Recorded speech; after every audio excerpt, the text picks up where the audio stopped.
Hello, my name is Valentine Mathe, 24 years of age from Pretoria. I was born and raised in a place called Nelmapius. I'm the last born of four, and I have two elder sisters with one brother. I mean, growing up, I was a very fun child, bubbly, very talkative. I was just one child who always wanted to be seen. And I think that explains my career path, which I will talk about later. I started preschool at Njabulweni Daycare, and I loved my teacher. I think I still remember her, and we had such a great bond. And I later progressed to go to Nelmapius Primary, a local school, which I also loved, and I did my high school in Prosperity Secondary. I did science when I got to grade 10 because there were not much options. It was a technical school, and I mean, it was fun, but still, I feel my creativity, took over, although I was doing science at the time. I still went for auditions and things like that.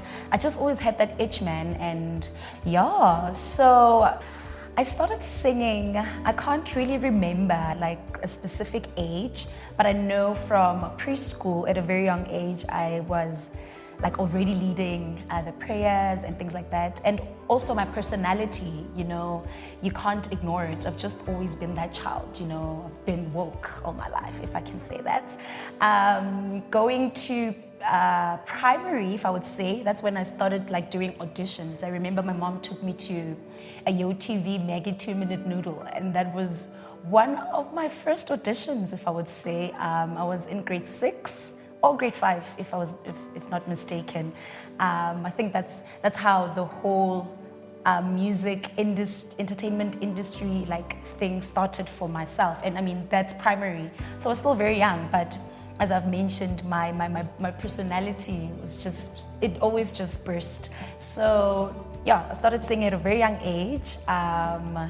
And it only got serious when I got to high school. I think that's when I really knew that I wanted to do music as a career. At first, actually, I didn't want to say I want to be an artist, because you don't see a lot, especially in our communities. Do you know what I mean? So I always say I want to be a pediatrician. That's what I wanted.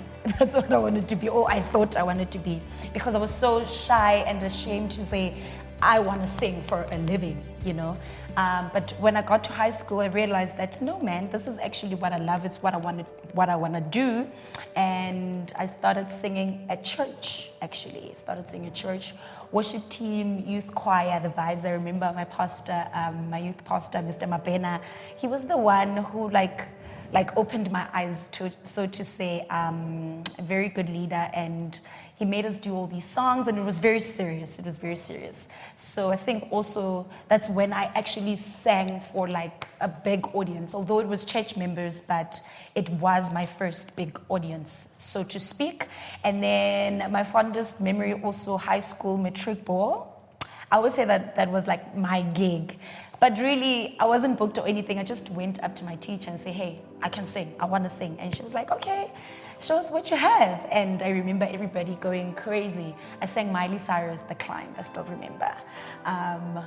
Officially, that's I would say that was my first gig also. And then post secondary school, now this was when I was taking my music serious. Now, when people ask me what I wanted to do, I'm an artist, I'm a singer. Though I was studying and doing other things on the side as a teenager, but I knew that the entertainment industry was for me. And I also got that bell the first time when I saw Bonang Mateba on TV. I knew for sure that this is where I want to be. I would rush to watch her on live. Although she was not a singer, she was a presenter, but I could resonate with what she was selling, and I wanted that. I wanted so much more of it. Do you know what I mean? So kudos to your girl B. I think that wraps up my musical journey and how I got into it. Like I said, I started as a very young girl, and it kind of progressed also with my personality. And I don't just want to box myself and say a singer, because I feel like I'm capable to do more. I just need to learn more skills and unlock, those hidden talents. So I would say things started getting pretty serious for me after high school. But not literally the year after. I would say maybe a year after high school. Let me say a year after high school, because I went to a college called DSDC, and that's when I met a few guys that were doing music. They were a band. Well, they still are a band, and I still work with them. And they invited me to come sing at a restaurant, and that was literally my first paying gig, I would say. That was my first paying gig. A very beautiful restaurant called Priva. And I remember I was so scared to even stand on a mic stand. I was shivering. I didn't even know if I was singing the right things because I've never been in that kind of setting, singing for people, and you are going to get paid. You don't know if you're doing the right thing. I mean, you're a singer, but you don't know if it's what people want to hear, So yeah, that was my first paying gig, Priva. And it was awesome. And after that, I started doing shows like that and talking to guys around my area. So a lot of guys around my area were supportive of my career, as a singer. Tabo, one of them, he's the owner of Jack Buddha. He would call me to say, hey, come sing for us, let's do a soul session kind of vibe. And it kind of grew from that. I went to Four Ways Lounge. Timba was very, very, very, very, very understanding of also my musical journey. And I was kind of doing those gigs, the small ones with the guys, and they would call me, come play. I played with Jukebox as well, a very cool band. And they would call me for their gigs. So we'd do 2 or 3 songs. So that was fun. And eventually, meeting people, connecting with people, and doing different things, singing and everything. But I wanted something bigger, man. I wanted to do something big, and I started going to auditions. I remember watching, not even Popstar. I can't say Popstar, but I do remember Popstar, and I also wanted to be on that stage and experience something like that. So that's how the whole idols thing came to place. Every time, literally, as I closed my eyes, I could see blue lights and that big stage. So I knew for sure that it's something that I wanted to do. And I started going to auditions. Although I was doing gigs on the side, I was auditioning for idols. I think I auditioned for idols 4, if not 5 times until I got a yes. And I finally got a yes, and I made it to top 16, top 10, top 9. Your girl was doing the things, okay. Yeah. And I think that's where the brand Valentine was, created, because it was on TV of that magnitude. A lot of South Africans watched. And yeah, I'm not going to fast forward to how I went to do interviews and things like that, because it was very difficult. The show was very difficult, and a lot of us suffered depression after the show, because when you're on Idols, you are in a different setting. You literally see how the industry is. You're a pop star, you get driven around, you go to the most expensive shops, you go to restaurants, and you do a show on Sunday. You're on. So after being on that massive stage, the Idol stage is so huge, literally a dream come true. Now life has to go on. You are in the industry as a new, fresh artist from this big show, and you kind of are on your own, basically. So for me, it was very difficult to find my feet, and I did go into depression, and it was a very, very dark time for myself. But because I was surrounded by people who loved me, my family, my mom, and, the guys that I worked with, everybody just, played a part in getting me out of that situation. And also I had to dig deep as well to say, Valentine, you were given the platform. Surely there's something great about you. And that really, really, really made me come out a stronger person. I do feel like going through that whole scenario made me a very strong person in the industry. I feel like I can withstand any kind of challenges. So yeah, things got better. I started going back to work where I gigged at Priva, and yeah, things just started getting better and better and better. I started meeting new people, new artists. It was during that time, actually, David Gao reached out to me, and he was like, I saw you on Idols. I want you to be in one of my movies on Mzansi Magic. come through.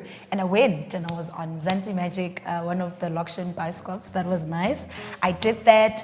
And then Busi called me and she's like, come, I want to work with you. I did her show. That was also nice. She mentioned me on one of her interviews on Channel O. I remember how excited I was. I was screaming, jumping up and down. And from that point, literally things started, going the right way. So as things were, progressing, I started like landing big gigs. I performed at the Rustenburg iRock Festival. That was so great as part of the Idols. I did the Jazz International Festival in Mpumalanga. I did the Beer Fest in Lesotho with my guys, 3Gs, Tshwane, Mthapelo and Gali, amazing. In Lesotho, it was amazing, and I remember it even snowed. That was so cool, to perform in a different country. Can I say country? In a different country, yes. That was absolutely amazing. And now, unfortunately, I didn't have my own music, I was singing covers, and here comes this guy from Tshwane Music Production, busy pestering me, trying to, create something. And yes, Ndlovu, and we created a song called Falling For You, my first official single, My Baby, that was released on the 14th of February. And I didn't write it from my own perspective, but I was writing it for women who, as women sometimes we are the one who like the men, and we are the one who fall for them, not necessarily the other way around, but I wanted to write it from that situation. I mean, not that I was going through something like that, honey, but I'm just saying. So we did that song, and for a first timer, obviously it's difficult, to get your music into mainstream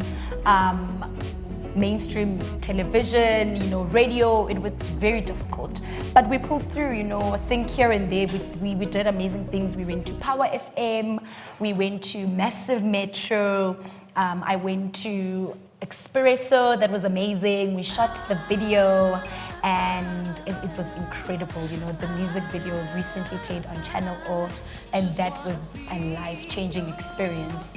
And it's been good. It's been good. I mean, being an artist in South Africa is very difficult.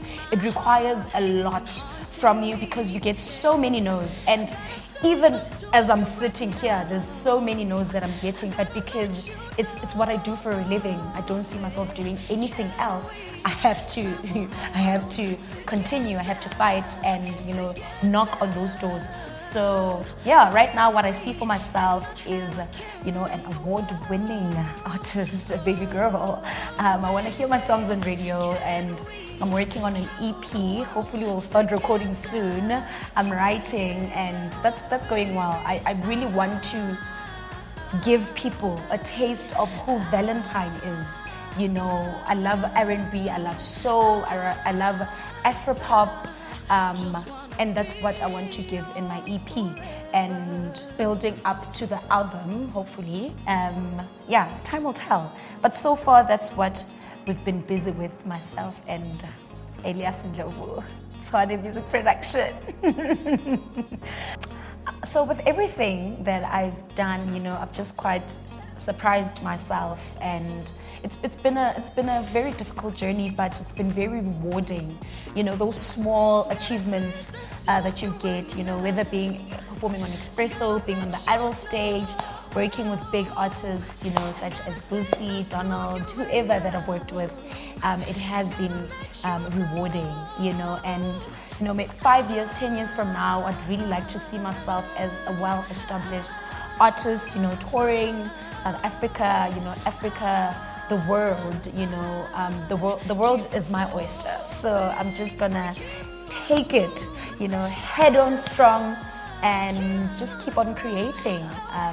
So yeah, this is Valentine, and I hope you guys enjoyed hearing about me.